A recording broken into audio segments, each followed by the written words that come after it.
Um, okay, I think I started recording, but I can like paste the quote in the chat. So Daniel, feel free to start whenever you want. Cool. So, yeah.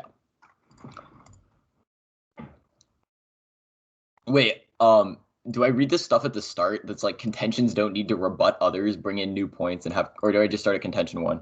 Wait, you can skip that. Okay, just contention 1. Or no, okay. My partner and I negate the resolved that the United States federal government should impose price controls on the pharmaceutical industry. We define price controls as any limitation set on pharmaceuticals, meaning price ceilings or floors. We define research and development as research and development related projects. Contention 1 is innovation.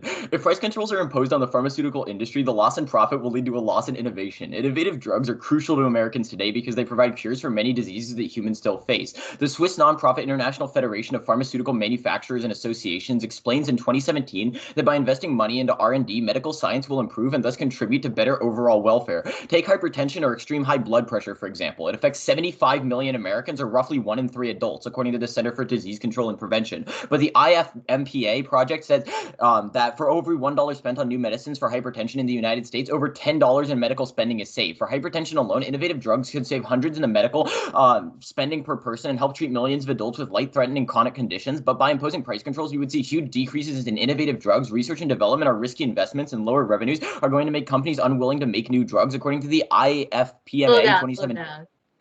According to the IFPMA 2017, 99.2% of all innovative drugs do not get passed. The cost of making a new drug is $2.7 billion. According to a 2016 study from the Tufts Center for the Study of Drug Development, this much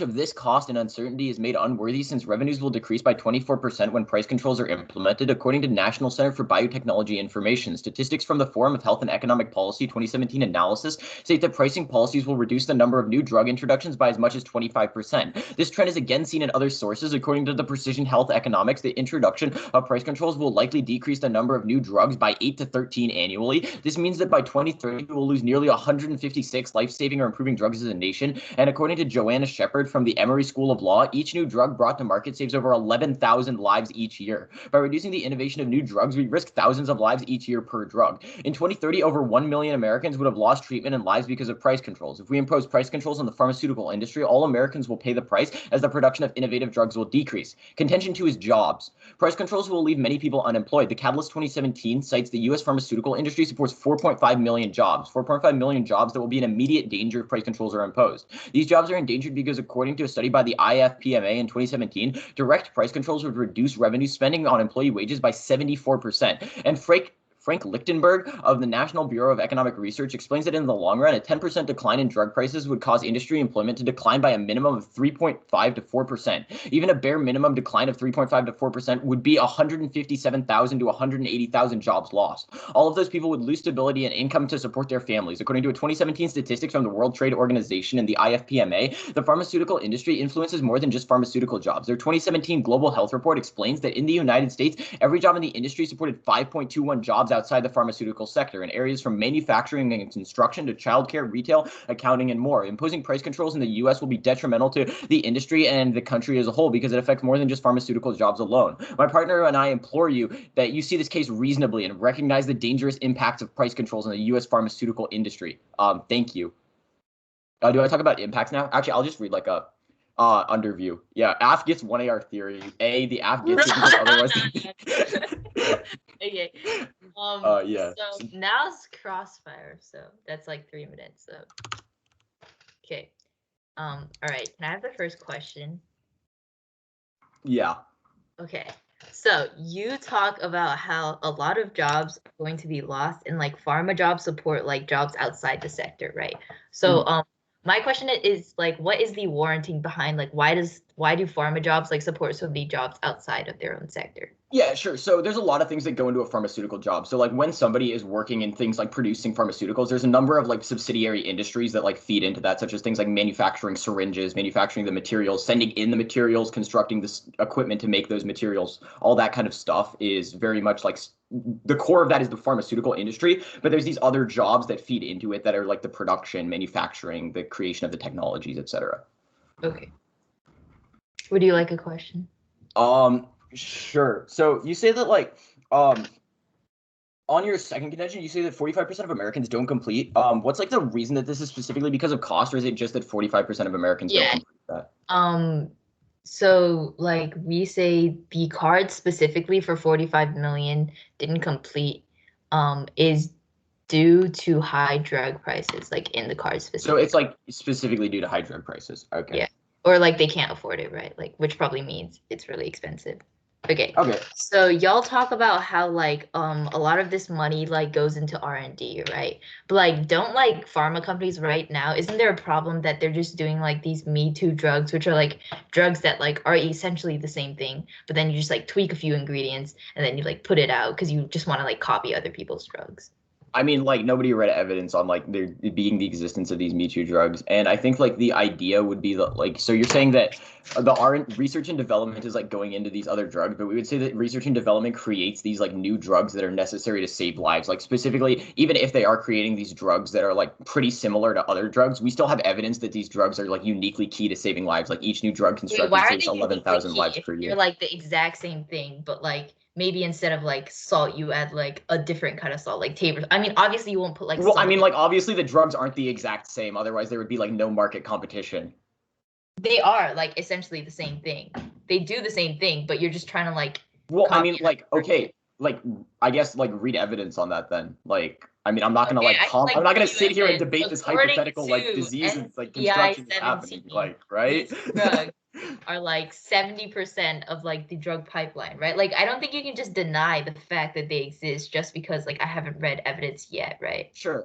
Joanna Shepard from the Emory School of Law says each new drug brought to market saves over 11,000 lives. Like, Right. I think it's like we can new like drug die. is We what's can choose important, this right? hill to die on, right? Like, we say that new drugs save lives. I think that's a pretty good link chain.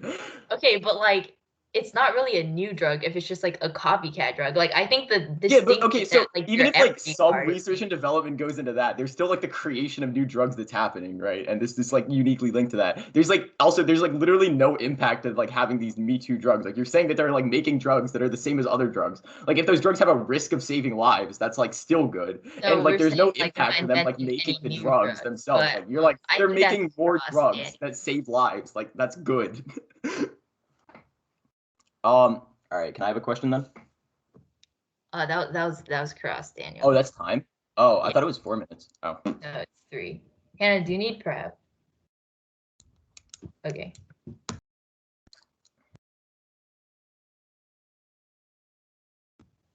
So for everyone, Hannah's doing Okay. first half rebuttal against Ishan.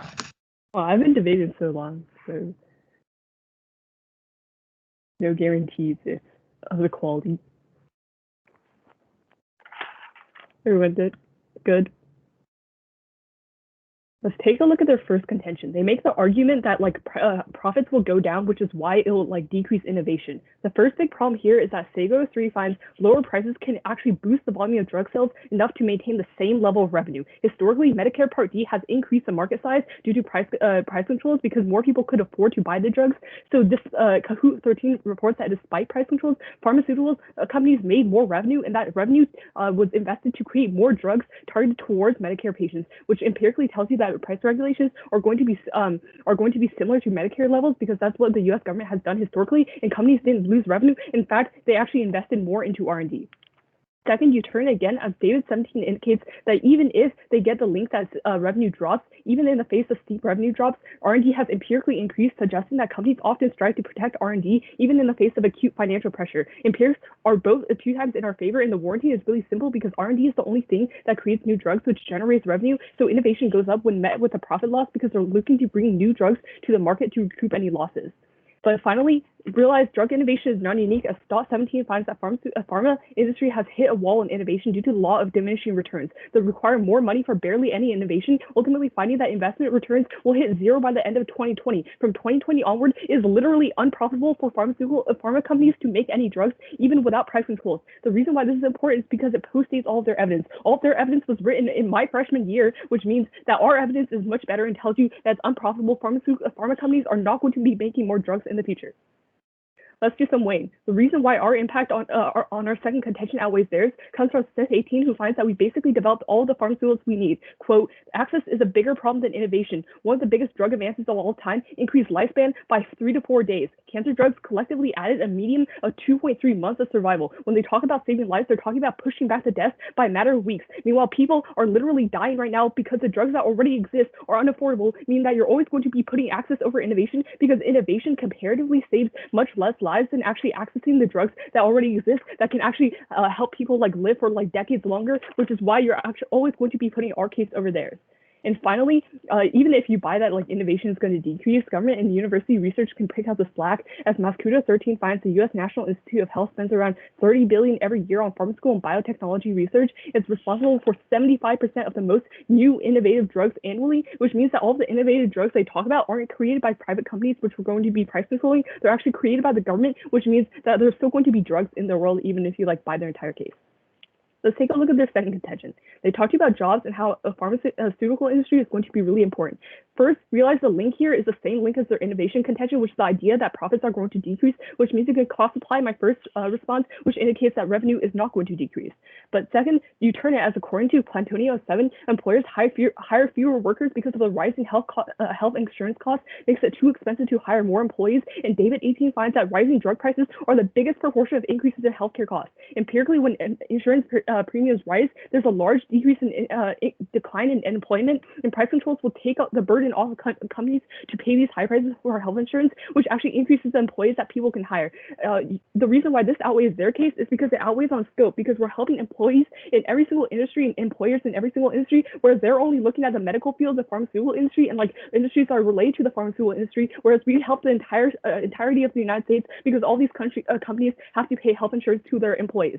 And finally, realize that like if people are spending like their entire paycheck on medical bills anyways, they're not like getting the they're not getting like the benefits of like having these jobs in the first place, which at the end of the day, like comparatively, they probably take themselves out. Okay.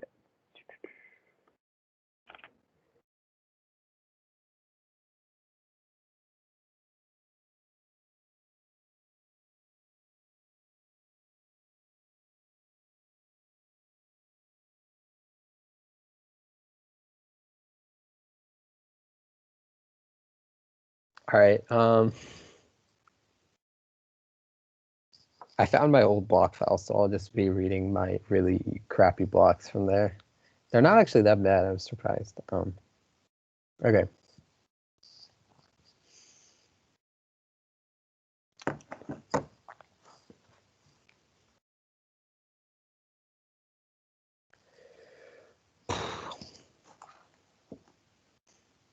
Time starts now. Okay, on this idea of accessibility first, I'm going to be talking about it at the top because it pertains to my general analysis. First of all, let me tell you how the price of a drug is distributed. First, brand manufacturers that did the R&D sell the drug to a warehouse. This warehouse then sells it to a wholesale distributor in, for example, Tacoma.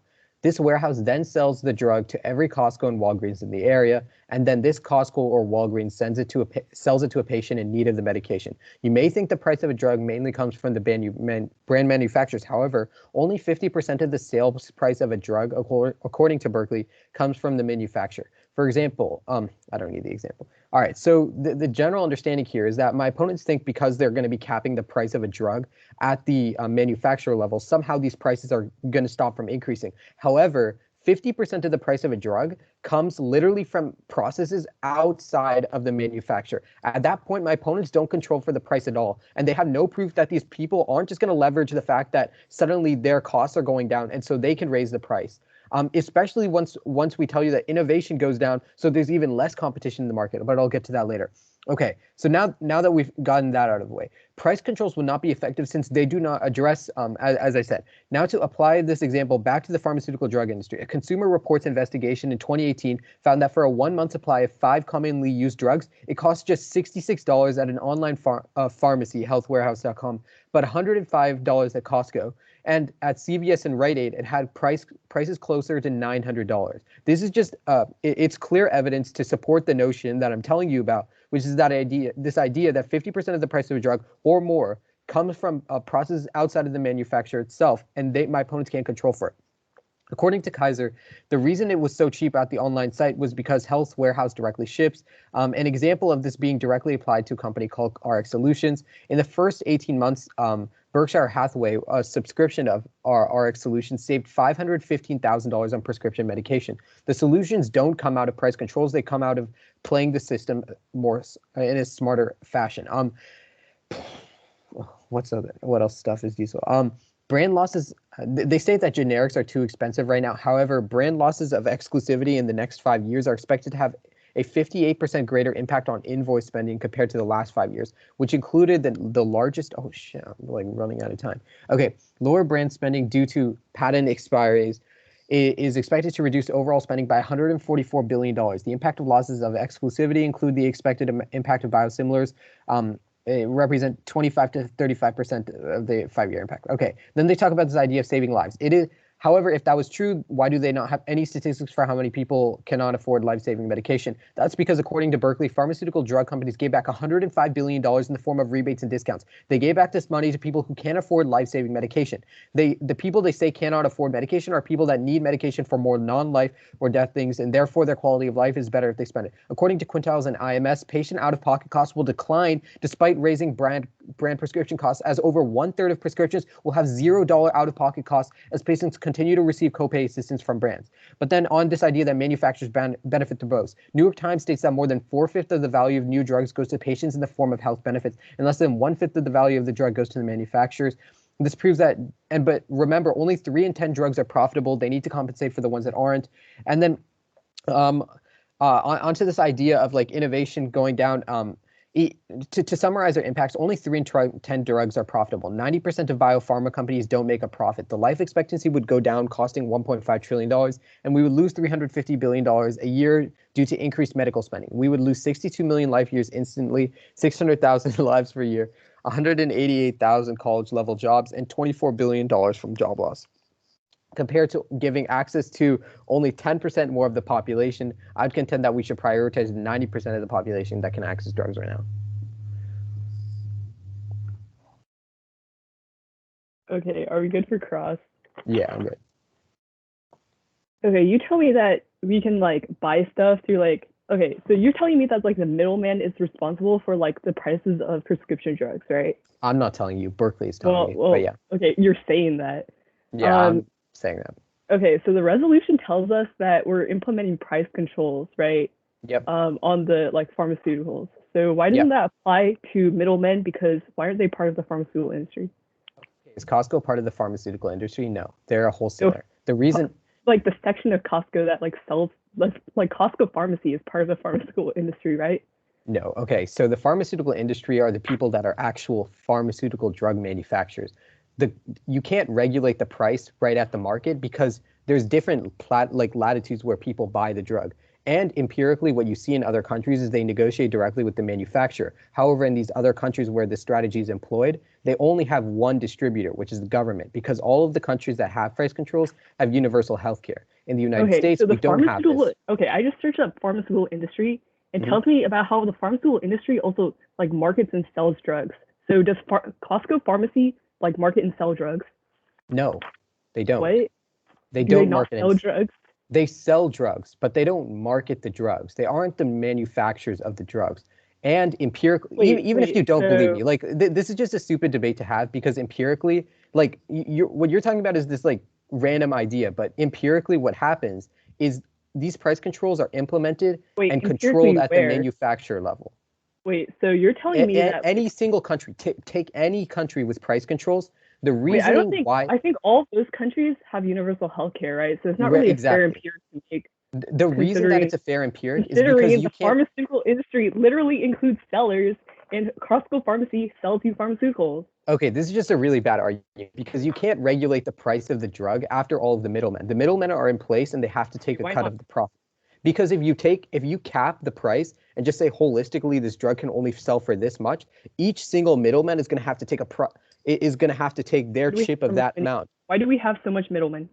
The reason why we have so many middlemen, it's a great question. The reason why we have so many middlemen is because they're the ones that control the distribution. That's the reason why. And unless you were saying the federal government is going to take over that, nothing's going to happen to these prices. So are there middlemen when like companies buy from like pharmaceutical companies? Okay, which company is buying from? I don't. They have health insurance, right? They directly negotiate with pharmaceutical companies. I thought we debated No, Medicare for all. insurance companies Wait, are negotiate you with kidding? these drug companies. You debated the Septober topic. You know that companies directly have like these health insurance like contracts directly with the manufacturer, right? Those No. companies. Okay, the health insurance companies themselves negotiate with the drug manufacturers for a set price. Companies don't want to waste their time on this. They literally don't care. But the point here is that this 50%, like, it's just a weird argument to bring up because empirically that doesn't happen and it's just completely infeasible.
Did someone mute all? Sorry, we're prepping.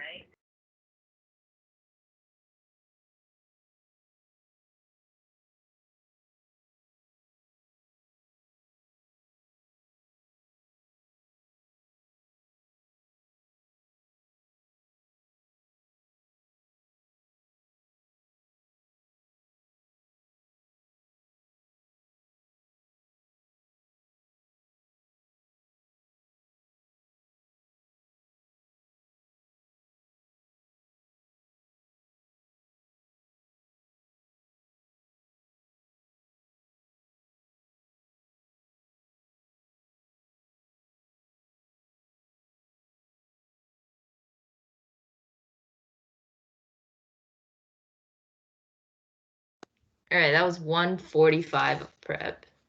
I'm just gonna write that down. But so as a brief off-time roadmap for all of my judges, I'm going to go over Wait, my case. I talk to you for like 3 more seconds. Okay, never mind. 3 more seconds.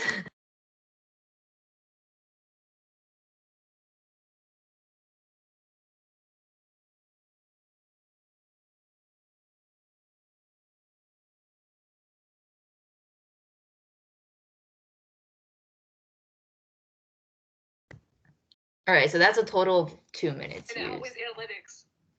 Yeah. So that was 2 minutes used. Okay, so once again, brief off-time roadmap. Actually, I'm gonna be going over their case and then my case. Is everyone ready? Okay.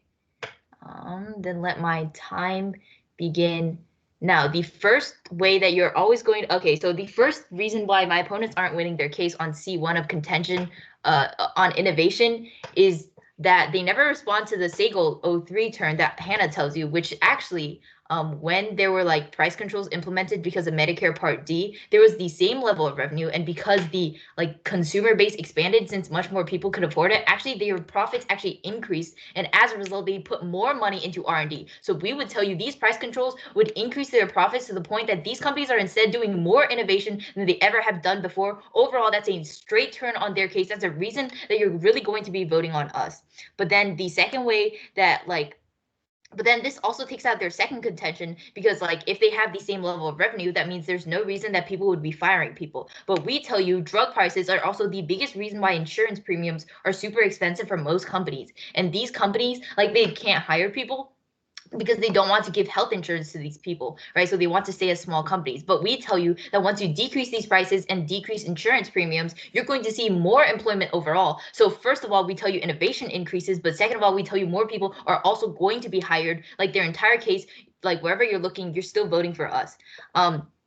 And then they might tell you that like, oh, actually profits are going to go down if you like put a price cap, right? But you have to look instead of their empirics at instead of their analytics at the empirics of what actually happened when you put a price control on, which is that prices actually go down, more people can afford them, and as a result, profits and revenue increase.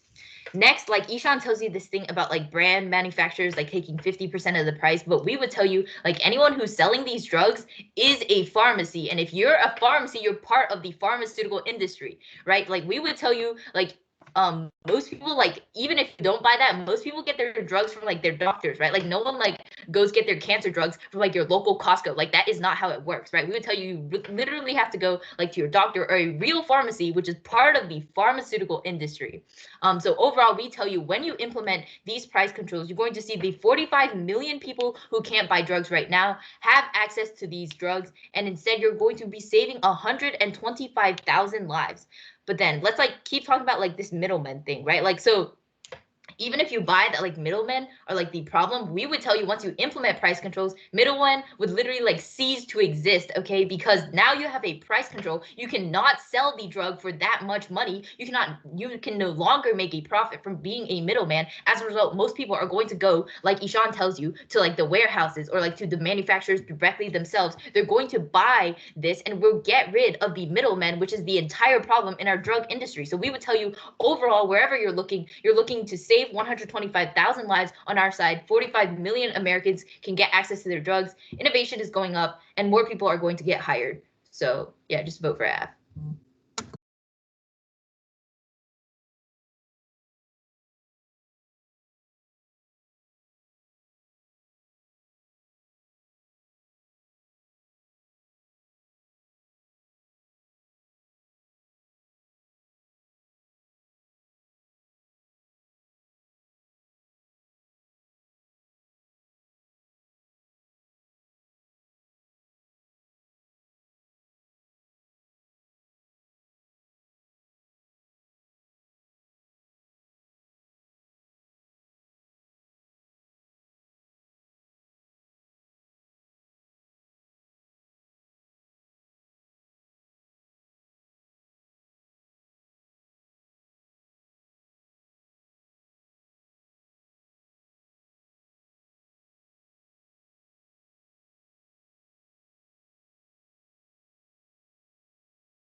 Yo, how much prep did we take? I wasn't timing. That was like 2:30 or like Okay. 2:15. I don't know.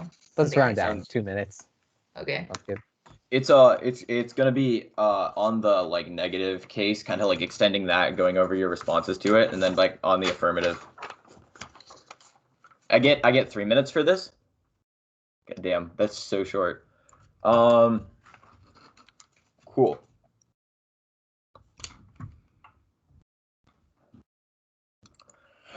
You can start on the negative case here. You can specifically extend our wing chain here, which is that 1 in 3 Americans suffer from chronic diseases. When we spend money on research and development, it leads to money being saved. We're not going to be able to spend money on research and development if we pass price control. Specifically, revenues decrease by 24%. That leads to the production of new drugs declining by 25%. Or yeah, collection of drugs slowing down by 25%, which means that you're going to be like essentially, and since 11,000 people died per new drug we don't pass, that means that we're going to have an infinite impact here because it's going to be like completely scalar when 11,000 people die per year per drug we don't have passing. So it outweighs all of their impacts. So you can just extend that there and like vote negative like right now. On the responses to it, they say that it's the same share of revenue because people can afford it. However, we can extend the jobs argument here specifically that it's going to lead to 180,000 jobs lost and it's going to lead to wage decreases by 74%. They didn't respond to the wage decreases like whatsoever, which means that you're going to be extending this here. They can't afford to buy these drugs even if they're more accessible because their wages are going to be dropping to literally a quarter of what they are, which means that they're not going to be able to afford this revenue, and they're not going to even be able to reduce the revenue because of the middleman stuff, but we're going to extend that on case. They say that revenue drops leads to increased research and development, but it doesn't lead to increased research and development. It leads to increased research and development proportional to other things. The problem is that the company's literally going bankrupt anyway, so they're going to run out of money and not be able to spend it, and even the research and development increases, it's relative to the rest of the stuff that they're spending it on, which it means that it's still going to be reduced because the overall amount of money that the company's making is going to be produced. They say that it's non-unique, it's unprofitable past 2020, but this argument is complete BS. We're still going to have a demand for this stuff that's going to be produced. There's no reason why we're just going to stop demanding drugs and they're stop going to producing drugs. This doesn't make any sense.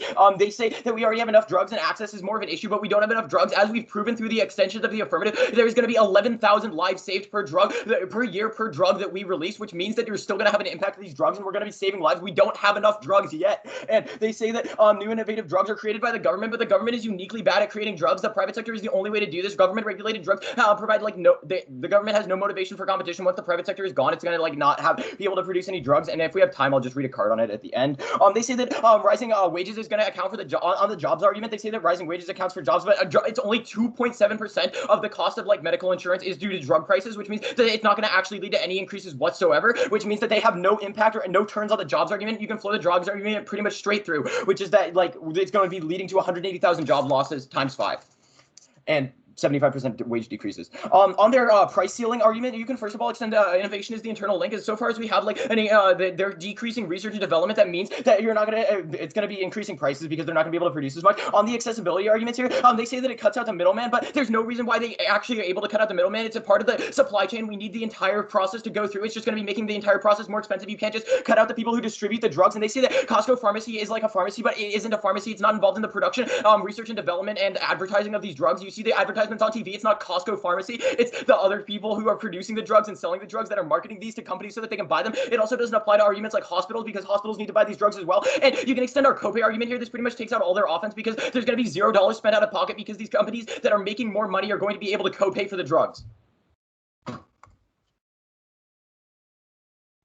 All right, is everyone ready for Grand Cross? Okay, yeah, that was kind of fast, Daniel, but oh, sorry, y'all, that's what like a tech round in PF sounds like when you're on like the national circuit. But we were trying to like go late, but anyway. That was very brisk. Yeah, but yeah, if anyone has questions, I'm sorry, I'm a little bit of a brisk speaker. A little bit. The old people like what? Okay. So I'll just take the first question since I was first like speaker on the first speaking team. So you tell me that like, you know, nobody's gonna be like paying out of pocket because like all of these companies are like gonna co-pay for you, right? If that were true, why do 45 million people skip their prescriptions because they can't afford it? Okay, so I just people don't like taking drugs. Well, okay, you didn't. Yeah, like they're drugs, right? You dropped the whole narrative here. Okay, the narrative here was that the drugs that aren't being taken have no impact on life. Like they're quality of life drug. They're not life. No. 125,000 people die every year, and 30 to 50%. Okay. So I'm glad you brought that up. Let me read a couple quotes from that card because that card is complete BS. Wait. The issue here is that your copay evidence is like. Let me answer your question. Hold on. I don't need an answer. We don't need an answer. Okay. Yes. Okay. So what you say is what I say in my rebuttal is that you don't have any statistics pertaining to how many people died. No, I literally tell you, right?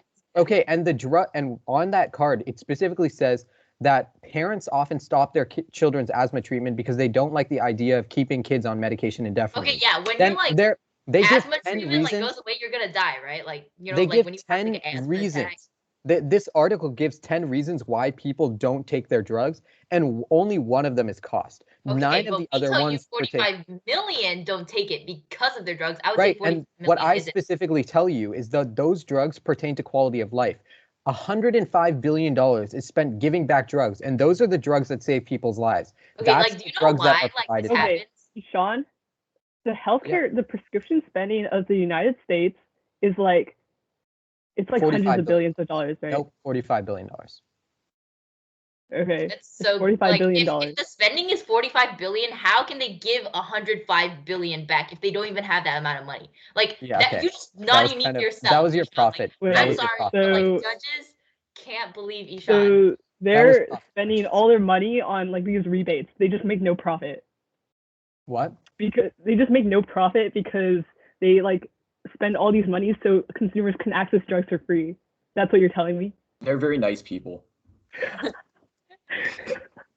Okay. No, but like seriously, they have like it's not that they're spending like all of their profits on this stuff. Like they have this and then they Wait, get the profits you just after told that. me that they're spending more money on rebates than they are spending on like. Yeah, like that's like part of the thing Yeah. that's deducted before profits. Like you're saying that like Exactly. profits are like something, and then they like get the profits, Wait, and then no, they deduct I all the asked costs. how much But the healthcare profits are spending in what the you US have was. after you deduct the Wait, costs. I Okay, asked so how much you don't. healthcare spending in the US was, and then he said that it was like 2% of healthcare spending, right?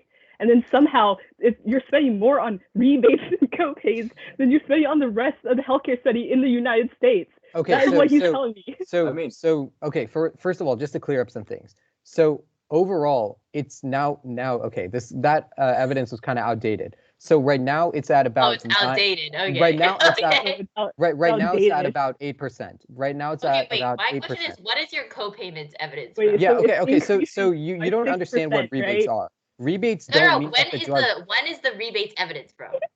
What? When is the rebates? 2017.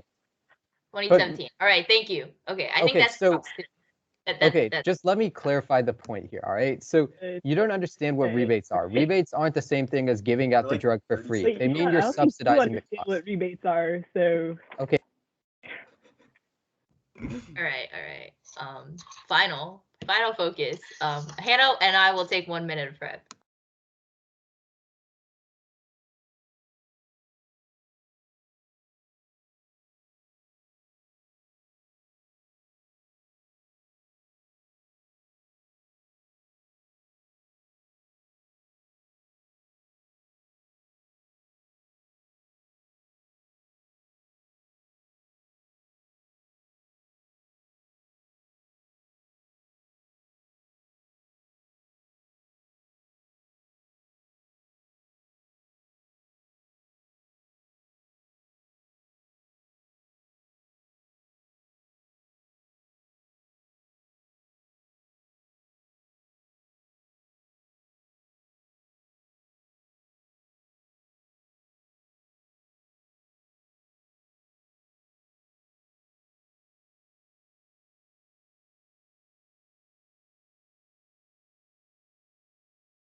Okay. It's going to be pretty similar to Nicole's summary. Is everyone good? Let's start in their case. There is a huge issue with both Ishan's rebuttal and Daniel's summary, which ends the round. Remember the Sagaro 3 turns, which tells you that when price controls are implemented, market size increases, which offsets the revenue loss and actually increases revenue. The Kahoot empirics is very, very good. In the U.S., when price controls were implemented in Medicare, revenue increased and R&D actually increased on the drugs that were price controlled, which means you turn all their innovation impacts, but you also turn all their jobs impacts, because remember, their internal link for both of these things is revenue going down, but insofar as revenue goes up in our world, you're actually voting for the affirmative here. The issue here is that you should be looking to empirics, and we tell you that historically when price controls have been implemented in the United States, revenue has increased for pharmaceutical companies. This is cold conceded, and Ishan literally cannot read a new response in final focus. Like, instead of reading new impacts in the second rebuttal, Ishan should have frontlined or something. That ends the round right there. You sign your ballot. Daniel didn't answer it in his summary either. Let's move on to our case. Our narrative is very, very simple. Remember, like, prices are growing like a huge amount. Ishan tells you himself it's gone from 2% of healthcare spending to 8%.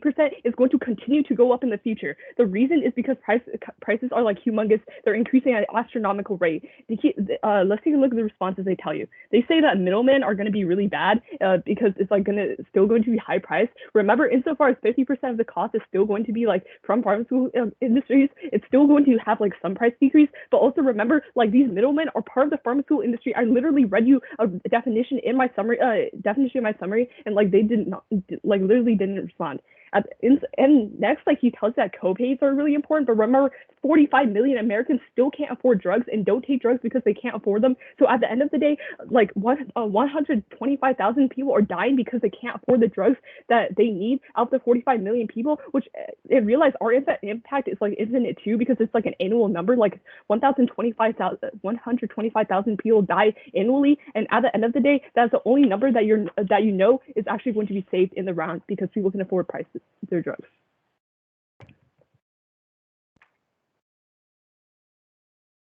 Yeah, and for anyone curious, Daniel and Ishan are taking prep.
Okay, cool.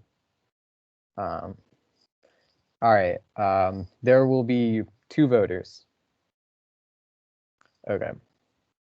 Time starts now. Okay, first on this idea of the economy. My opponent's only response here is this idea that somehow we have socialized healthcare like the rest of the world, and that this argument about Medicare applying to the rest of the country somehow works. Because, as my opponents literally tell you, if we had socialized healthcare, revenue would increase. The problem is what I'm going to bring up later, the idea of middlemen and how the price of drugs never increases, which my opponents never adequately respond to. But even if you don't buy that, focus on the idea that they only increase wages by 2.7%, whereas we tell you they drop 74% and hundreds of thousands of people lose their jobs. These people won't be able to afford drugs. Okay. So now that we've addressed this argument and how we would lose $350 billion per year, let's address the lives argument, which is the most important thing to defer to in the round. My opponents never adequately address the idea that 50% of the price of a drug comes from the manufacturers. Now they read you some dictionary.com definition, but don't actually respond to the empirics, which is any country that has price controls applies them to the manufacturers. The reason these other countries don't have major price increases is because they don't have manufacturers. They have socialized healthcare. My opponent's entire argument is for socialized healthcare. It's not actually applicable to the US, because in the US, we have major capitalism, free trade, where people would just leverage the idea that costs have gone down to now start increasing prices even more. We tell you that the prices of drugs ranged from $60 to $900. There's no reason why that wouldn't happen regardless. And so what we see happening is my opponents don't actually make an impact on the overall price of the drug when it reaches the consumer. Instead, the only impact they make is that these manufacturers make less money. The consequence of that is that we lose like 80%, 60% of the drugs, 60% of innovation each year, which causes like hundreds of thousands of lives to be lost. We even tell you that in Europe, 600,000 people die per year because of price controls. That's even better than their 125,000 lives card, which, by the way, is completely fake. If you read it, it literally tells you that people aren't taking drugs because of religious reasons, because they don't feel like it, because they're too tired. It's complete BS. All of their evidence is from socialized healthcare. Please vote. I like how Ishan read a new impact in second final focus. Hey kids, don't do that. I spread that in. Oh my god, you have a cat! Nice cat, Daniel. What's their name? Every day in Mr. Lockett, I see your profile picture and it's just your cat. Yeah, what are the cat's pronouns? Okay, wait. Okay, so actually before we talk about cats, so everyone better have flowed or else I will beat you up. I'm kidding. But please follow this link to join a Google's Classroom where you can upload your flows. The assignment's called Pharma Practice Round flows, right? So just like upload pictures of both sheets of your flows. Like please clear pictures. Like I don't want like super blurry and not have like no idea what you typed. But it's okay if you didn't understand, but have whatever you flowed. Click on the link, join it, and please update pictures of your flows, and then I'll talk about it. Okay. So which part of the round was confusing? Did we understand cases? No.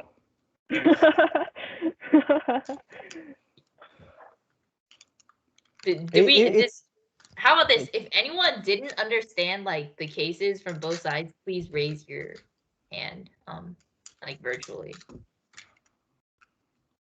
I mean, I feel like I've understood, except the problem is that because I haven't really written on like paper for like a long time, I wasn't exactly able to flow. Well, just put down whatever you have, but I'm just like checking for comprehension, right? Okay. So like I think cases were like pretty straightforward, right? So you have like the link and then the impact, right? So like Ishan's case, if we look, he says price controls decreases revenue, and then the link is decreasing revenue means decrease R&D, and then his impact is decrease R&D. It's like 11,000 lives, right? Per drug. Per drug, like, per year, it's compounding. Okay, Dan. Not trying to post around here. Yeah, so like cases are pretty simple, right? Like you just have the link and then the impact. Sometimes we want to talk about uniqueness, but that's another problem. Okay, so how about rebuttal? Is anyone confused about rebuttals? Use the raise hand function if you are. No one was confused? Okay. Well, I mean, I personally was kind of confused by Ishan's rebuttal, but it's whatever. All right, since y'all are all geniuses, how about summary? Was anyone confused about either summary? Because like Daniel went. Okay, if like literally anybody says like yes, I was not confused, I will be like extremely sad. Yeah, Daniel's like he was like kind of going pretty fast, so yeah, I didn't mean to, but it's just kind of habit at this point. Yeah, I just like zoned out in the middle, and I was like writing words I like heard, and then I just like would do some thinking, and then I would like forget about what he said. Dude, that's what happens with me in PF rounds like all the time. I feel like it's so like there's so like little all information y'all are like understanding everything. Okay, so how about final focus? Anyone have any questions? All right, well, since everybody got into everything, does anybody have a decision that they'd be willing to share on the round? Wait, no decisions. It'll make me feel bad. I don't want to hear decisions. Okay, wait. So if everyone is not confused, just know I will be making y'all also do this as well. So if you have questions, make sure to be asking them, or else when the time comes to your turn, y'all will be like, I have no idea about anything. But anyways, so yeah, just feel free to post those pictures. And I think that is time. So wait, actually, I don't think anyone submitted it yet. Did anybody have any questions like about the round or anything like that? We were generally like kind of behind because we haven't done this round since freshman year first. Yeah, that's really funny actually. I think So generally, this isn't a. I guess this isn't a great round to model like everything from. I think the main things that you should get from it is that you want to start consolidating consolidating the wait, Sean, points. did you not do price control prep for Medicare for all? Not really. It's not super relevant. I mean, so you want to consolidate the number of points you bring up the further you get in the round because the amount of time you have is less and less. And usually you won't be optimizing your time like Daniel does. So you'll really have like you'll be going slower because you'll have a lay judge, and so you'll have to bring up like maybe in your first case you bring up 4 and then you bring up 3 points, and then in your final focus you stick with the best 2. That's the biggest thing I think you can take away. And maybe the second thing is like try to start weighing and responding to your opponent's arguments on your case as early as possible. If we didn't have like the middleman thing, I think we would have been kind of screwed. Hey, Daniel, can you show your cat? So my cats were just killing each other 1 second ago. Let me see if they're like done. Okay. I will try to share my cat. Yeah, let me tell y'all about flows. Okay, I wish this could be like mirrored, but I don't think there's like a mirror function on here, which is kind of sad. But like your flow should be like pretty filled. Like obviously mine on like my case is like not here because I didn't pre-flow, but like like I feel like Hannah's is also it's pretty filled. I don't know. I write a lot more than most people do. This is a different cat, but Okay, I'm gonna still one send of it my to you, cats. Jessica. So cute. Oh Yeah, my his name's God. Oreo. Is it a boy? Hi, or- Oreo. Oh, he doesn't want to be here anymore. Hi, Oreo. Yeah, Okay. he's a If boy. y'all have to go, feel free to go. Let me just end the recording. But Want to see Romeo? Oh yeah, I've seen Romeo. Romeo's so cute.